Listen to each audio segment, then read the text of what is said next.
G'day there, I'm Dan. And I'm Kristy, and we're Embrace the Crazy, where we talk about our lives, the craziness of having 4 kids, living in Canberra, managing our businesses, and all of the other things that go along with parenting and adulting in 2024.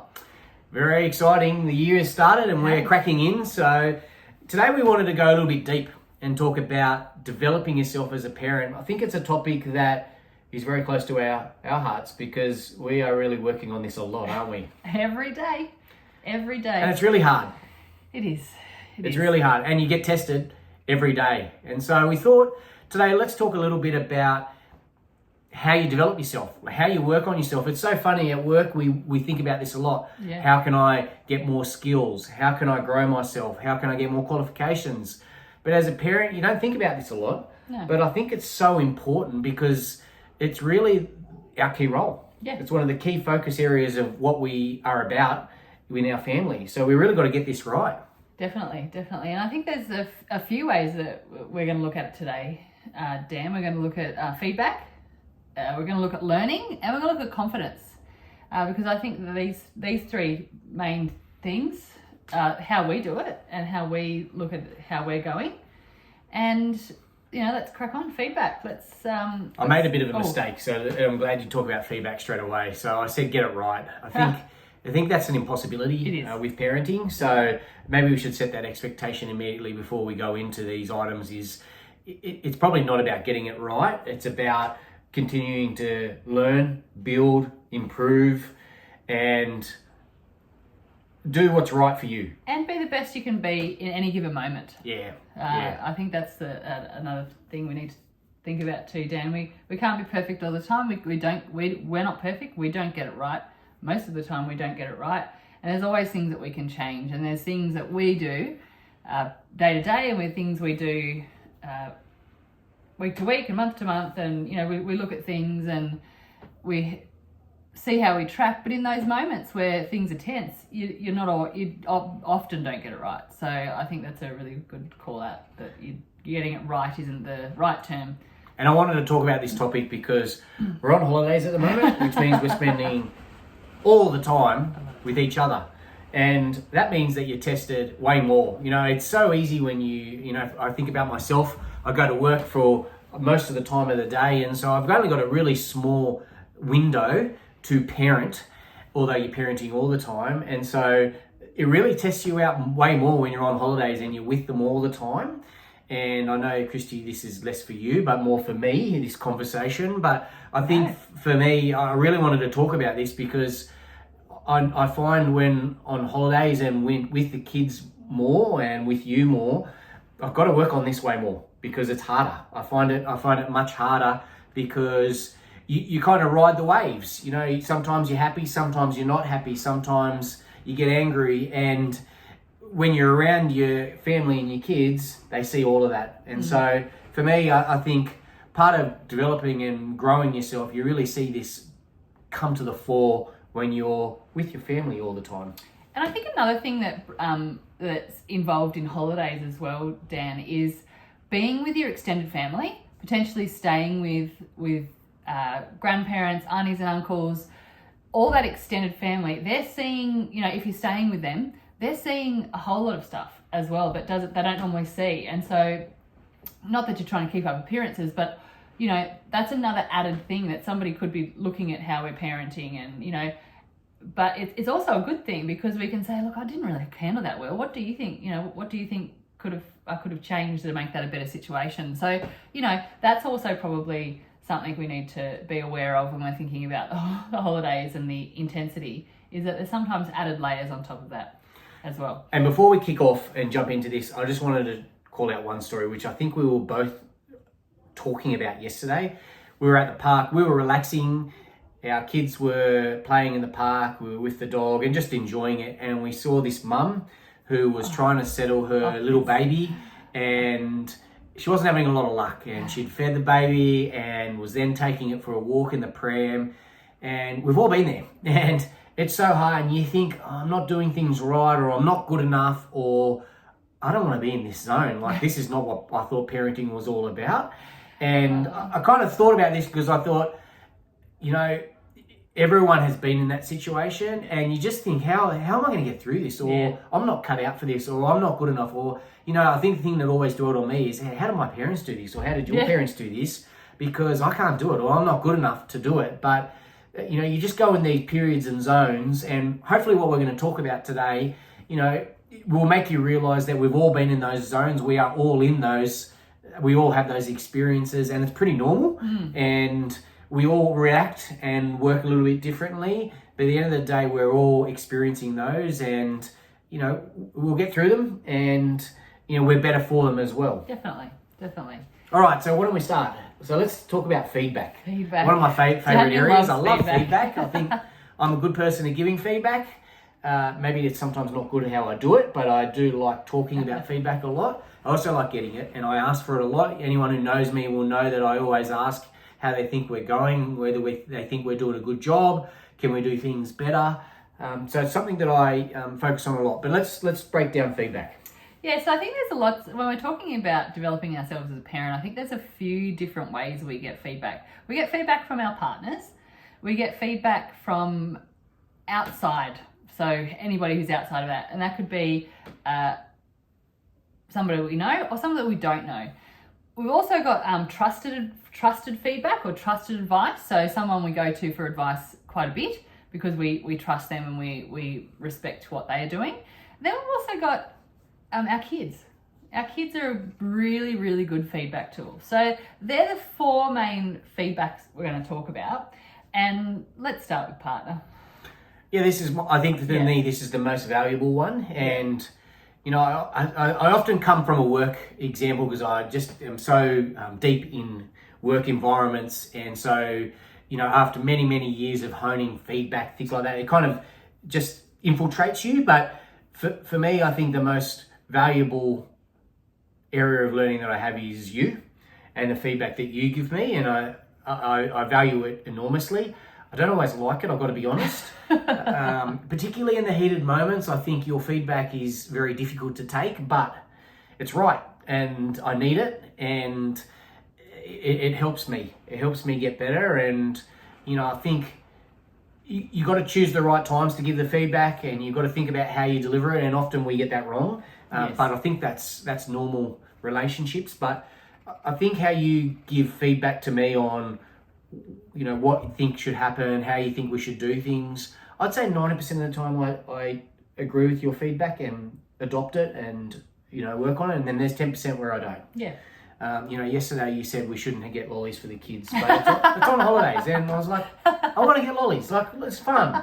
So I just did it. And yes, that was wrong. And yes, their teeth, not going to be good. Made sure we brushed their teeth well last night. But Granddad loves that lolly jar. I've got to keep looking after him. He does love that lolly jar. Yeah. So, but no, in seriousness, I think the feedback that you give is hugely valuable. And I guess it's hard to take, if I'm really honest. Someone that you love, that you're so close to, when they give you feedback, it's often really hard to accept it, and it's at the time, at the moment, and I think I often take it the wrong way, but then I usually think about it. And I think my process, that I'll often react, and then I'll then dwell on that, and then I'll then soak it a little bit more and say, okay, I think there's probably some right there, there's some right thinking. It's probably not how I was thinking, or not exactly what I wanted to hear, but it's probably right. And then that helps me grow. For myself, I don't like feedback. No, you do not. I am very bad at it. I'm very bad at receiving it. Yep. I'm not so good at giving it, but I'm getting better. I think you're really good at giving feedback. And I'm being serious there. I think you are actually really good at giving feedback. But you struggle with getting I struggle feedback. accepting it. Accepting it's really, really hard. Why, Kristy? Oh, I don't know why. There's probably some deep-seated psychological reason. But I think I don't like to be doing the wrong thing. I'm a little bit of a people pleaser. I'm a bit of a Definitely a person who likes to do that. As Dan would call me, I'm a straighty 180. I like doing the right thing. I like towing the line. And if someone gives me feedback, it's like I've done the wrong thing, and I don't like feeling that way. You arc up almost immediately on all Hey, feedback. I'm getting better at it. No, I'm not being critical. I'm just saying that I you defend. respond very at speed, I do. and it's often always viewed as a criticism. It is. And I think that's probably the hard part of a partnership is that, when you love each other, you always think, oh, we always agree on everything and we always get along. But I think the testament of good relationships is being able to be totally open and say stuff. Yeah. And, when you got kids, you get tested way more, right? And when they get older, they get smarter. And I think your folks certainly helped me with learning this part, which is they play you. Yes. And if you're not good enough to be together, they're going to pull you apart. And that's where they win. And that's where they then frustrate you even more, because if you're on someone's side and I'm not, well, then you feel stupid. Yeah. Or you feel like, hang on, they're all ganging up on me. Yeah. And so I think, that's interesting how you arc up. How do you think you overcome that? Look, I've been trying. Yeah. I have been trying to be a little bit more mindful. Yep. And not taking it as someone's an offence. Yep. Not taking it personally, even though it is personal. I've been trying to take a breath, and usually I arc up very, very quickly after that anyway. But then I go away and I do think about it. And I will come back and say I was wrong. I did the wrong thing, or, thanks for that. Maybe I can change what I'm doing. And I think that's what's great about this partnership, is that we do tell each other the hard truths, and we don't really not care, but we know it's not going to, we know it might not be taken taken in the best way possible, but we still give it, because we're trying to better each other. Yeah, and I think we're fortunate. We've known each other for a long while, so we Yes. know how each other work and how each other react. And I think that's an important part of relationships, is really understanding that, so that, I know that when I will say something to you, I know it's going to hurt your feelings. Oh, definitely. And 100%. But I still say it. Yeah. And that's sometimes hard, but it's the right thing, right? I don't want to sit on things and go, I'll just accept it, or I'll just walk away from it. Yeah. Because it's easier. If you buy a dress that doesn't look good, I'll say it. He says that a lot. And it hardly ever happens, right? But, I'm honest. Yes, I'm honest, you are. and sometimes that's appreciated, sometimes it's not. Yeah. And I know I'm being silly with the example I just talked about, but, I think on the things when we talk about parenting specifically, you really got to be continually open and continually talking about things and continually helping each other, right? Like, you're good at things that I'm not good at with parenting. You get angry sometimes and I don't. Yes. I get angry sometimes and you don't. Yeah. And so I think that part, I think that's one thing that really stands out to me as a parent, is when you get in the situations where you get heated, and it happens lots, is that the beauty of having two parents, or a parent and someone else who's guiding you, however it works, is that you can use that to offset. And you got to use it. Like, you actually got to step away. And I think it's the hardest thing to do as a parent, is to be able to jump out of that situation for a second. Yeah. And be able to take feedback or hear feedback and then stop. Yeah. And change. Yes. But it's what we've got to do. That's what the important part of parenting is all about, right? It is. And, as we said, we're both so lucky to have each other, because we're in the times where one of us needs to be level-headed, the other one can blow their stack and walk away. But that's this is probably the biggest part of feedback about how we develop ourselves as parents in our relationship, is talking to each other, engaging with each other, and not only giving each other feedback, but talking about how we want to do something before we introduce it to the kids. So, just one example, the mobile phone is, we had a long discussion about giving our eldest child a mobile phone, and we kind of came to an agreement, and then we said to him, okay, this is what we're going to do, because we had lots of engagement, lots of communication about what we were going to do and how it was going to work, and then we presented that as an idea to him. And so being able to have those conversations, those conversations around what's going to happen, but also those conversations about what has happened and how maybe one little thing that you did didn't work, or one thing that I did didn't work, and how we can change it so that we're both better parents in the long run. Yeah, I think this is the biggest work in progress, and hence why I wanted to hone in on developing, because I think we're so far from perfect at this. I think I look at your parents, I look at my parents, they're so far from perfect from it, and they've been together a really long while. I think all good relationships are like this. It's a really is a continual learning process, but I think you got to be open, you got to be transparent, you really got to talk about it lots, and be okay if you're wrong. Like, I think this isn't a right and wrong thing. That's a big thing that stands out to me in a lot of the conversations we have, is that it's not about being right or wrong. It's about talking about what you think, hearing what others think, and then whether it's working to a solution or disagreeing or however it works, is working together. And that's the key. Yeah, and we don't always come to a solution. There's some things that we disagree on, and that's just, unfortunately, and it's a bugbear. Catches us both out at times, but and that's okay.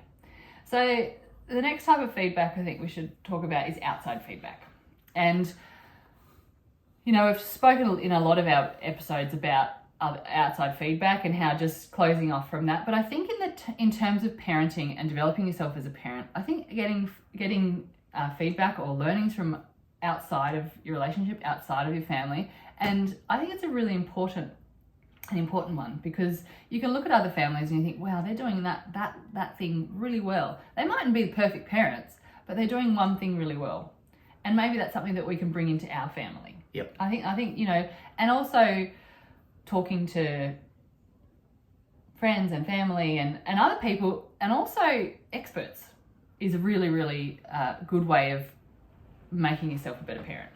Yeah, and I remember when, and you always do this with your first child, and then after that you never do these things again, but I remember going to a talk, and you'll probably remember the person that was doing the talk. It was Steve Biddle. Yeah, and it was great, and there was hundreds, if not 1,000 people that attended the session, and it really was excellent. But I think what I took out of it was a few things, less about his advice, but probably more about the commonalities that we have and we experience, and that we're not alone, and that we all are challenged with these.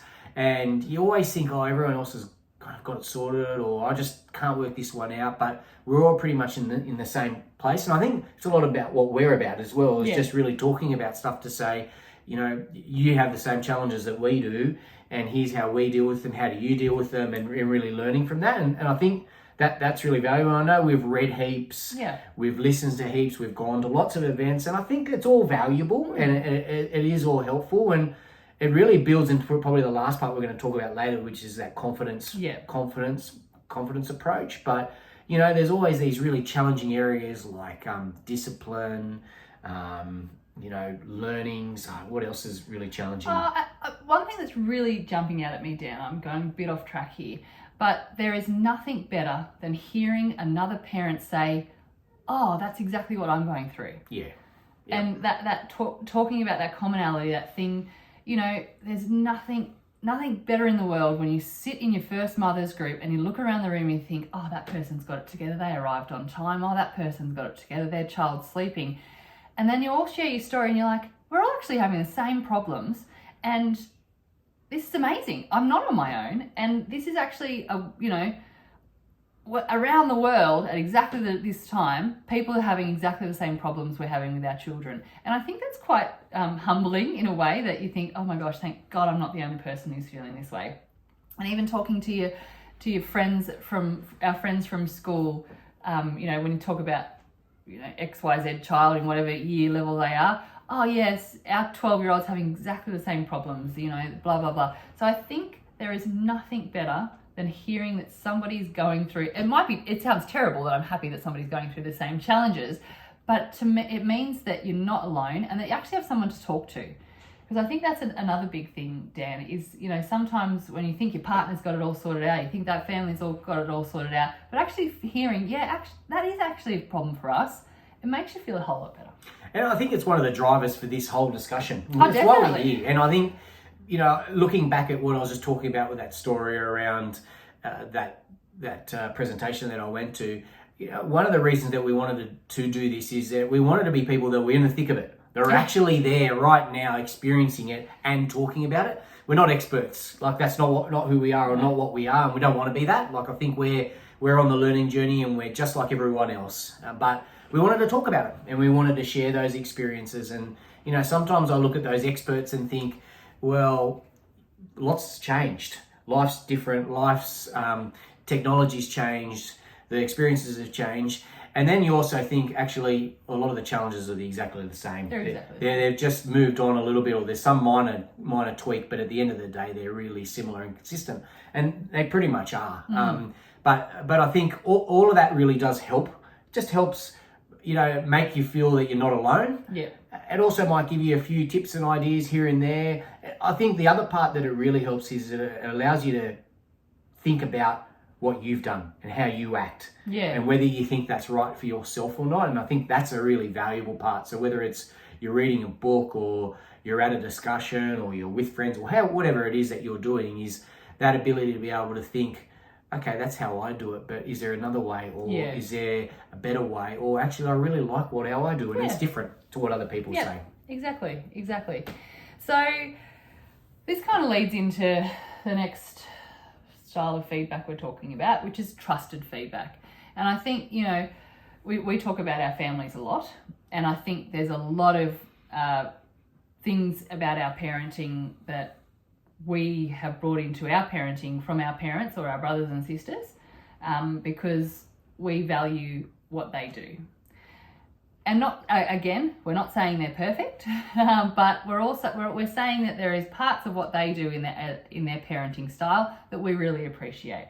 And in terms of a trusted person for feedback, Dan, who were you thinking about when you wrote this one down? I was thinking of a group. We've got a coalition, so it's not even one or two. It's really quite a lot, and I think it starts with your parents and my parents. Without a doubt, they help us a lot. Now, they're really close to our kids, and that is hugely valuable.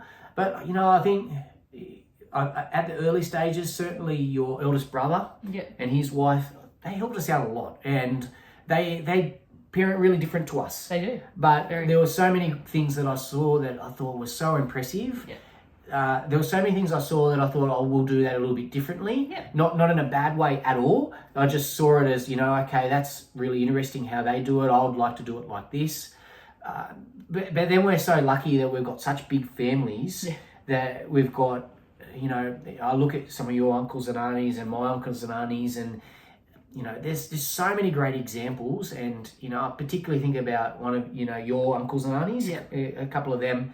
They are incredible parents, and I'm not saying all of our family are incredible parents, but they're very open with talking to us. Yes, they are. And I think all of our family are incredible parents. We're very fortunate, but they've been very kind in talking a lot about it, and maybe they've got big families as well, so that's kind of consistent with us. But I've learned so much from them, and we don't see them a lot. No, we don't. We might see them once a year.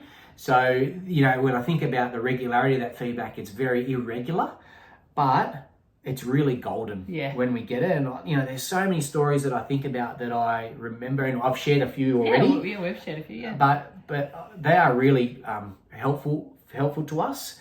I just wanted to talk, and then we'll obviously turn to you, but I just wanted to talk a little bit about your parents and my parents, because I ask them how we're going.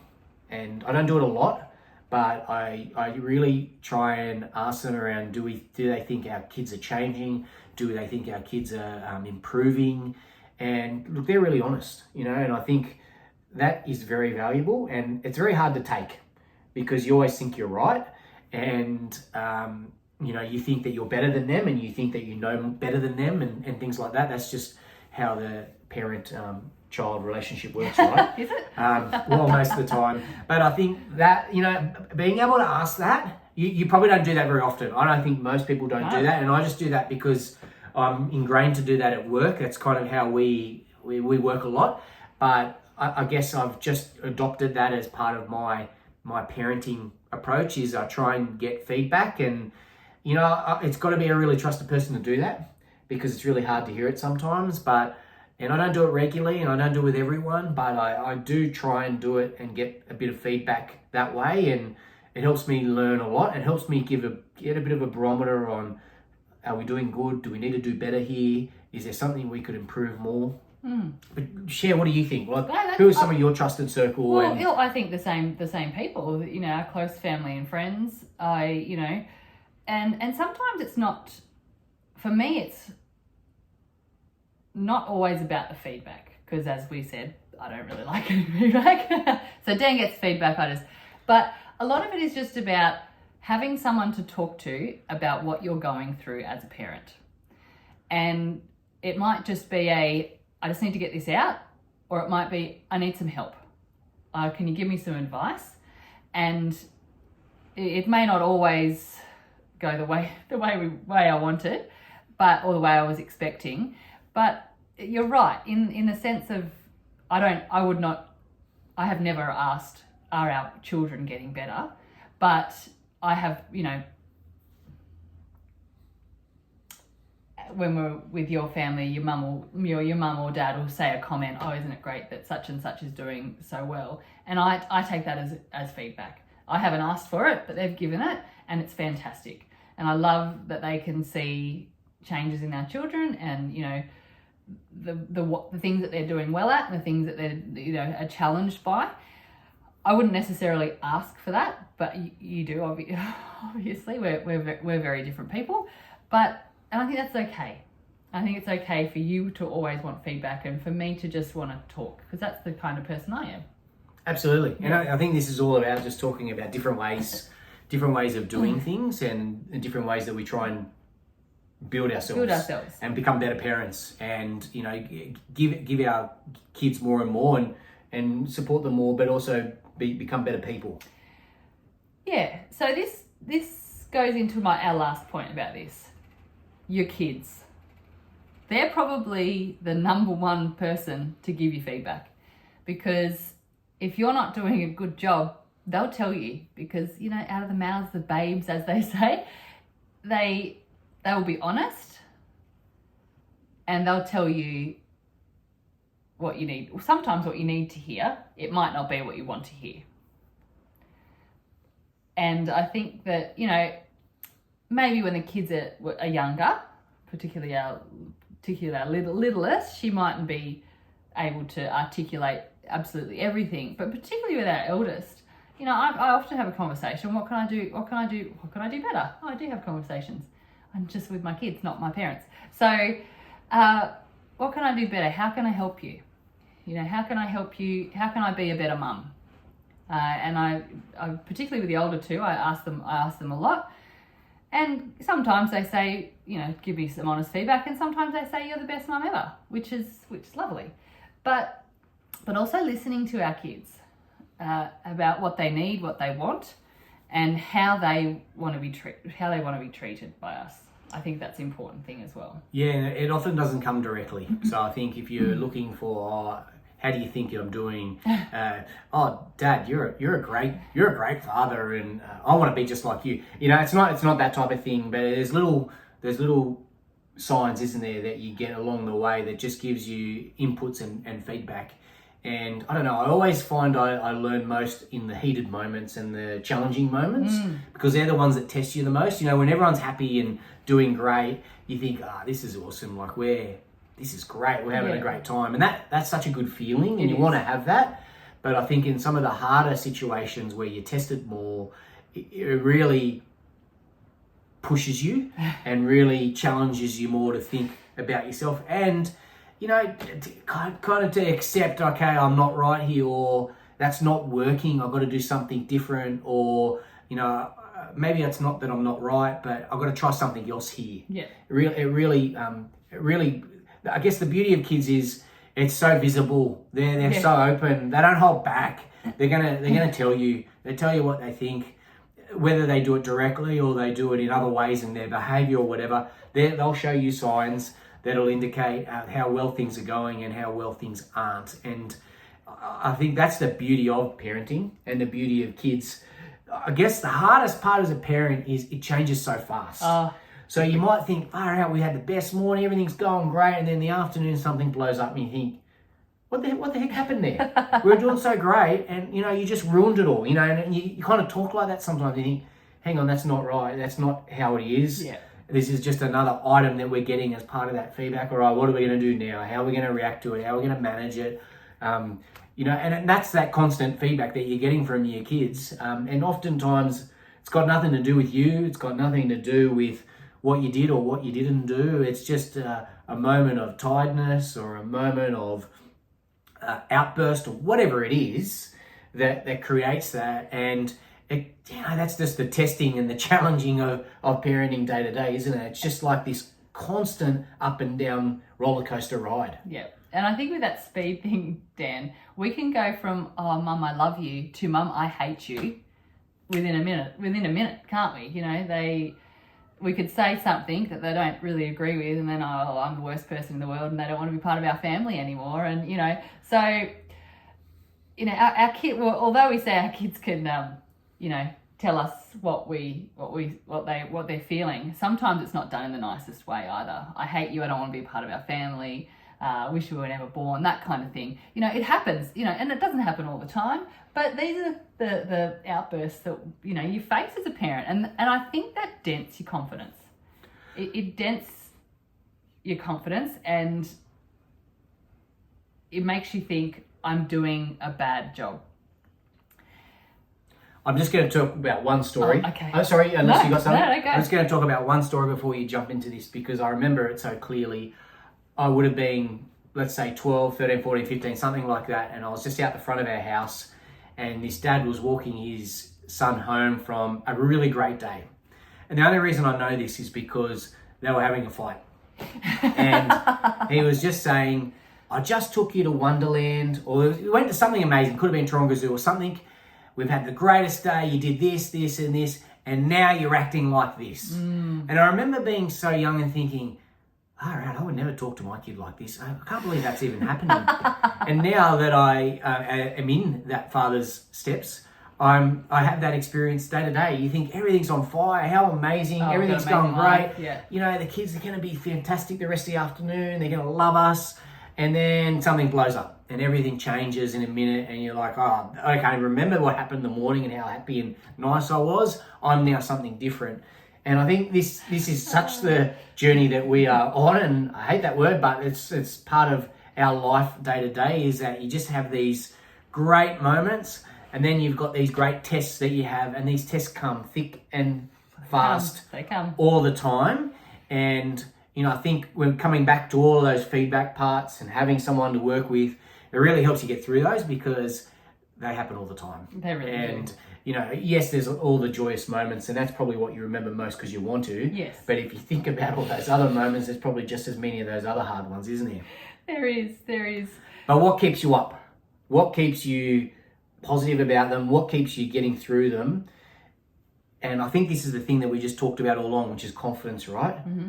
And part of you growing and learning is, and what you were just talking about a moment ago, is your ability to be confident and back yourself in the behaviors that you have, how you react to situations, and then backing yourself to be able to say, I'm wrong, or I'm not right, or, again, I'm saying the wrong words there, but you probably know what I mean, is in that I made a mistake. I didn't go down the right path. Yeah. Here's the path we've got to go on. Yeah.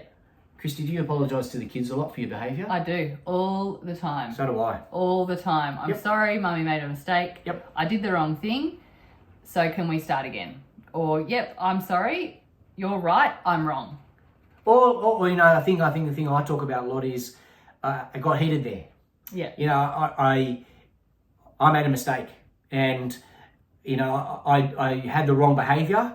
And that behaviour came because you had behaviours that kind of built on my behaviours, but I'm sorry. Yeah. I made the mistake. And then I try and talk about, so here's how we can work on this differently next time. Yep. And here's how we can improve this so that we both have a better outcome. Gosh, that's hard to do. It's so hard. It's so hard. Because you want to be right? As a parent, you always want to be right. You want to say, I'm the parent. I know what's best for you. Yeah. I've been there before. And back in the old days, it was all good. We were all good here. We know this and da-da-da-da. But that's not how your kids feel. No, and they don't even care if you've experienced it 10 times. No. It doesn't matter to them. It's their feeling. Yes. It's their experience. Yeah. And they're feeling it. And I think it's really important, and I've been trying to do this more, is remember that you're an adult and they are a child. I'm an adult, I can actually control I can actually control my feelings, whereas children, they're not so good at getting a control or a grip on their feelings. So I think that's another big thing that it stays in the back of my mind. I'm an adult, they're a child, I can manage, they can't. And usually their behavior is because they aren't managing an emotion. And so if you just let them if we take a breath and if they're yelling, I don't start yelling, it seems to dissipate quite quickly. Whereas if I yell and they yell and then I yell and, whoever gets the loudest is the winner. And it's so hard to do, isn't it? It is. It's so hard to pull out of a situation like that where they're yelling in your face and you just take a breath and you say, okay, well, and it did happen last night. There was a child who didn't want to go to bed, didn't want to brush their teeth, and I was reacting and he was reacting and and then I actually took a breath and I said, well, these are the things that you need to do. I'm going to give you 10 minutes to do them and then I'll come back down. 5 minutes later, he'd done them all and he was in bed because I'd done a circuit breaker. And it's really, really hard to do that because you just want to beat them. You want to win. You want to be right. You want to be right. Oh, I'm the parent now. You have to listen to me.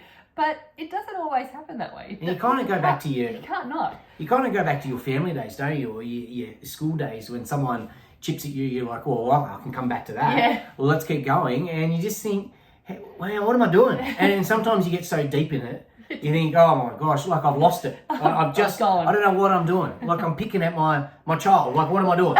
But you do it, and but then you catch yourself later, and you go, all right, I got to rework that back. Yeah. I think the beauty of kids is they're so resilient, they're forgiving. Yeah. And 9 times out of 10 they really love you. Yeah. And so the relationship and bond that you have, which you've invested in, it gets through those things. It does. And they understand it. And they probably know that they had the wrong behaviour too. Yeah. I think it's really hard for them to understand and accept it. Yes. And you got to understand that. I think you've got to appreciate that and say that's a given. They're young. They're not going to be mature enough to be able to come to those. Yeah. And you shouldn't chip away at that. No. And I think I often do. And I often make a mistake there to say, well, you're not mature enough or you're not old enough or you don't get it. But they're not the right things to instill that confidence and instill that support. And so you've got to hold yourself back there and just say, all right, there's a different approach here. Your approach is the right approach that you just talked about. Or that seems to be the right approach that works with us. Yeah, definitely. And I think the other thing, we can't be too hard on ourselves as parents. I think, we scroll through Instagram, we see these families when we're on a beach holiday who are just like, skipping along the sand and they're building sandcastles and they're all happy. And then, our kids are throwing sand at each other, pegging balls at each other's heads. Yep. But, if you watch that family for the whole day, you'd actually realise they're not so perfect. And their kids are having a tantrum and, they're throwing balls at each other's heads. And interestingly enough, a little family joined a game of cricket we were having on the beach, and the brothers were, putting each other's heads under the water and tackling each other and, fighting each other for the ball. So it happens in every family. And I think if we can, not be too hard on ourselves, but reduce also the expectations, right? Yeah. Well, that's what parenting's about. Just no expectations at all. But also, being able to see the funny side of it, like, especially later on, if the kids have had a tantrum, and my brother was actually really good at this earlier in the week. He was down here with us Excuse me. at the coast, and, he brought in this acronym, CGRTT, card game related temper tantrum, which is... our kids are well known for having a little temper tantrum every now and then, particularly when it comes to sport or to, games. They're quite competitive. We've spoken about this many times. But, he was like, oh, no, it's a CGRTT. And then everyone would get a little joke, get a little smile on their face. They'd see the funny side, and then it'd kind of dissipate the situation. It wouldn't explode because everyone could see the little funny side of it. And I think having that little bit of humour in your life and having that little bit of ability to see what you're doing is a bit funny because, watching an adult have a temper tantrum with a child who's having a temper tantrum is hilarious, and I think from the outside, but also on the inside, you think, why am I doing this? And if you can, break that with laughter, or break that with a funny little acronym, from an uncle. I think that really goes towards, helping this out. It's a great story. It is a great story. And even when we were playing lawn bowls the other night, and a little old, again, the competitiveness came out, and a little old lady at the lawn bowls club, she took the kids under her wing and was showing them how to do it. And she was so kind, but that's what the kids needed. They just needed someone to say, okay, I'm going to take you out of this situation. Moderator. I'm going to moderate you. You don't know me, but I'm going to show you how to play lawn bowls, and it's going to be fun, and you're going to be great. And she was really, really positive. And, those little things. It helps enormously. Not taking yourself too seriously. Not being too hard on yourself, but also learning from what the mistakes that you've made. Listening to your kids, listening to your partner, taking those learnings on board. You mightn't like most of them, you mightn't like any of them, but listening to what's being given back to you so that you can develop yourself as a parent is really important. I think it's a great way to end this discussion. I guess it's such a close topic for us in the trenches day to day being parents, but hopefully it gives you some insight into how we like to learn and developing ourselves. Thanks to, I guess, a lot of you who have provided us input and feedback to that. And Definitely. Please keep it coming. Yeah. We're still learning lots, and we still want to learn a lot more and get better at it. Definitely. So, just keep listening to those kids, those partners, and whoever else is in your circle. Don't be too hard on yourself. Have a bit of a joke, and keep developing. So we'll see you guys next time. Thanks, everyone. Thanks for listening. Have a great day. Bye.